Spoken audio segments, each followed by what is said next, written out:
الحمد لله وكفى وسلام على عباده الذين اصطفى أما بعد فأعوذ بالله من الشيطان الرجيم بسم الله الرحمن الرحيم قل إن كنتم تحبون الله فاتبعوني يحببكم الله ويغفر لكم ذنوبكم والله غفور رحيم وقال النبي صلى الله عليه وسلم من أحب سنتي فقد أحبني ومن أحبني كان معي في الجنة وقال النبي صلى الله عليه وسلم بعثت لأتمم مكارم الأخلاق أو كما قال عليه الصلاة والسلام اللهم صل على محمد وعلى آل محمد كما صليت على إبراهيم وعلى آل إبراهيم إنك حميد مجيد اللهم بارك على محمد আব্বাল নবীজির তিরোধানের মাস। এই মাসে নবীজি আগমন করেছেন। এই মাসে নবী আলাইহিস সালাতু ওয়াস সালাম বিদায় গ্রহণ করেছেন। এই মাস আসলে উম্মতের কাছে নবীর কথা বিশেষভাবে নবীজির আলোচিত হয়, কারণ এই মাসের সাথে নবীজির আগমন ও তিরোধানের খুশি আবার বিদায়ের বেদনা ব্যথার সম্পর্ক রয়েছে। নবী আলাইহিস সালাতু ওয়াস সালামের আগমন অবশ্যই খুশির আনন্দের। সারা পৃথিবী দীর্ঘদিন নবী আলাইহিস সালাতু ওয়াস সালামের আগমনের প্রহর গুনছিল, কারণ নবীজির চাইতে দামি কিছু তো আল্লাহ তাআলা আল্লাহর সৃষ্টির ভেতরে বানান নেন। আল্লাহ পাকের যত সৃষ্টি আছে এই সৃষ্টির ভেতরে নবীজির মূল্য মাখলুক হিসেবে খালেকের কাছে সবচেয়ে বেশি। এই কারণেই আরশে আজিমের চাইতেও নবীজির গায়ের সাথে লেগে থাকা মাটির মূল্য আল্লাহর কাছে বেশি, কারণ আল্লাহর সৃষ্টির ভেতরে সবচেয়ে দামি মুহাম্মদুর রাসূলুল্লাহ সাল্লাল্লাহু আলাইহি ওয়াসাল্লাম। নবী আলাইহিস সালাতু ওয়াস সালামকে আল্লাহ তাআলা শ্রেষ্ঠত্ব দান করেছেন হার কিসমের। সৃষ্টির শ্রেষ্ঠ সুন্দর করেছেন নবীজিকে আল্লাহ তাআলা। শ্রেষ্ঠ আখলাক, শ্রেষ্ঠ ইলম, যা কিছু আছে সব আল্লাহ তাআলা শ্রেষ্ঠ দান করেছেন। এমন শ্রেষ্ঠ মহামানব আগমন করবেন, তার আনন্দ, তার আগমনের মাস অবশ্যই আনন্দের। তার আগমনে সবাই তো আনন্দিতই হবে, কারণ মহামানবের আগমনে আনন্দিত না হলে তো কার আগমনে আনন্দিত হবে। হাজিরিন, নবী আলাইহিস সালাতু ওয়াস সালামের আগমন পৃথিবীর আল্লাহর সৃষ্টির শ্রেষ্ঠ নিয়ামতের আগমন। কতটা খুশির, কতটা আনন্দের। সৃষ্টির ভেতরে খুশি বয়ে গিয়েছিল যেদিন সৃষ্টির শ্রেষ্ঠ মহামানবের আগমন হয়েছিল। সেই আগমনটা মাহে রবিউল আউয়ালে হয়েছে। খুশির হবে না কেন? নবীজি তো শ্রেষ্ঠ।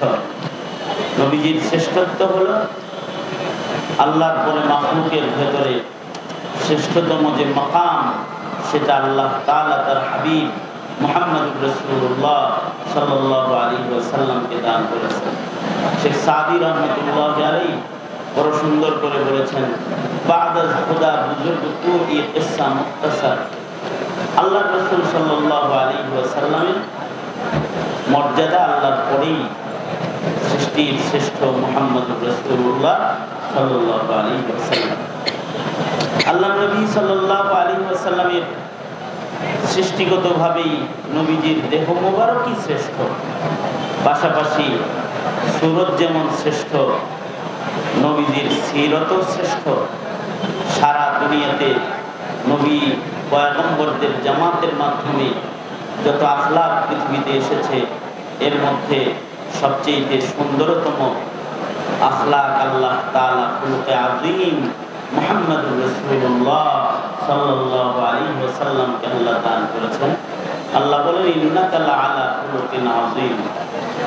নবী আলাইহিস সালাতু ওয়াস সালামের এই শ্রেষ্ঠত্বগুলো যারা বর্ণনাও করে অথবা নবীজির শ্রেষ্ঠত্ব যারা শুনে তাদের উপরও আল্লাহ পাক রাজি হন, খুশি হন। এই জন্য পৃথিবীর সকল দার্শনিকরা, লেখকরা নবীর নামে ভালো কথা লেখার মেহনত করেছে। পৃথিবীর সকল কথকরা নবীজির নামে ভালো বলার প্রতিযোগিতা করেছে, নবীর সিরাত আলোচনা করার প্রতিযোগিতা করেছে। যার ভাষায় যত সুন্দর করে নবী আলাইহিস সালাতু ওয়াস সালামকে পেশ করা যায় এটা চেষ্টা করেছে। কেন? নবীজির শ্রেষ্ঠত্ব যেটা আল্লাহ তাআলা দান করেছেন, এই শ্রেষ্ঠত্ব স্বীকার করার নামও ঈমান। এই কারণেই নবীর শ্রেষ্ঠত্ব স্বীকার না করে যারা নবীকে গালি দেয় অথবা নবীজির প্রতি অশ্রদ্ধার নজর দেয় তারা হয়ে যায় বেঈমান। তাদের ঈমান থাকে না, তারা বেঈমান হয়ে যায়। এই নামটার সাথে মুহাব্বতটাই ঈমান। আদাওয়াত, দুশমনী বেঈমান। এ কারণে রবিউল আউয়াল আসলে পড়ে নবীজির আলোচনা অধিক পরিমাণে আয়োজনের মাধ্যমে নবীর মুহাব্বত প্রকাশ করা হয়। সিরাত কমিটির উলামা হযরতরাও নবীজির আলোচনার আয়োজন করেছে। অবশ্য খেলাফ, নবীর প্রেম, নবীর ভালোবাসা প্রকাশ করতে একটি শ্রেণী, তারা সিরাতের আলোচনা নয়, তারা জন্মদিনের ঈদের র্যালি, ঈদ উদযাপন, কেক কাটার মাধ্যমে তারা নবীর স্মরণ করতেছে। কিন্তু এটা আল্লাহ পাকের পছন্দিদা তরিকা না। আল্লাহর পছন্দিদা তরিকা হলো নবীজির আখলাক আলোচনার মাধ্যমে নবী পাকের মুহাব্বত প্রকাশ করবে, নবীজির ইত্তিবার মাধ্যমে নবীর মুহাব্বত প্রকাশ করবে। যারা ইত্তিবার মাধ্যমে নবীর মুহাব্বত প্রকাশ করবে, আল্লাহ তাআলা তাদের জন্য আল্লাহর মুহাব্বত প্রকাশ করবে। ওই কথাটাই আল্লাহ তাআলা বলেছেন, কুল ইন কুনতুম তুহিব্বুনাল্লাহ ফাত্তাবিউনি ইউহিব্বুকুমুল্লাহ ওয়া ইয়াগফির লাকুম যুনুবাকুম আল্লাহু গফুরুর রহিম। আল্লাহ রাসূল সাল্লাল্লাহু আলাইহি ওয়াসাল্লাম নবীর প্রেম অথবা ভালোবাসার তরিকা শিক্ষা দিয়েছেন। মান আহাব্বা সুন্নতি ফাকাদ আহাব্বানি ওয়া মান আহাব্বানি কানা মাই ফিল জান্নাহ। যারা আল্লাহর রাসূলকে মুহাব্বত করতে চায় তো সুন্নতের মাধ্যমে নবীজিকে মুহাব্বত করতে হবে। এজন্য আমাদের আকাবির হযরতগণ একটা করে সুন্নতের যত্ন করতেন। সুন্নতের যত্নের মাধ্যমে নবীর প্রেম প্রকাশ করতেন। ছোট ছোট সুন্নত খুঁজে খুঁজে বের করতেন যে কোন সুন্নতটার আমল আমার হয় নাই, যা নবী আমল করেছেন, নবীর ওই সিরাত থেকে ওই সুন্নতটাও আমার ভেতরে আনতে হবে।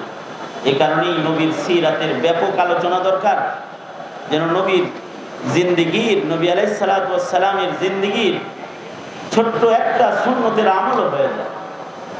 কিরকম আজব নজর ছিল আমাদের আকাবিরদের। কাসেম নানতুবি রহমতুল্লাহ আলাইহি, ইংরেজরা যখন কাসেম নানতুবি রহমতুল্লাহ আলাইহিকে ফাঁসি দিবে ঘোষণা দিয়ে দিল, গ্রেফতারি পরোয়ানা জারি হয়ে গেল। হযরত কাসিমুল উলুম ওয়াল খায়রাত কাসেম নানতুবি রহমতুল্লাহ আলাইহি তিনি 3 দিন লুকায় ছিলেন, 3 দিন আত্মগোপনে ছিলেন। 3 দিন পরে কাসেম নানতুবি রহমতুল্লাহ আলাইহি বের হয়ে গেলেন।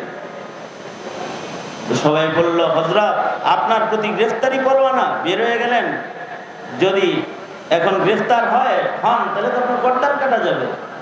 কাসেম নানতুবি রহমতুল্লাহ আলাইহি বললেন যে আমি তো এই 3 দিন আমার গ্রেফতারি পরোয়ানা আমার উপরে জারি, এই ভয়ে পালাইছিলাম না। 3 দিন পালাইছিলাম, নবীর সিরাত পড়ে দেখেছি নবীর জীবনে 3টা রাত এমন আছে যে রাতগুলো নবীজি গুহায় আত্মগোপন করে কাটিয়েছেন।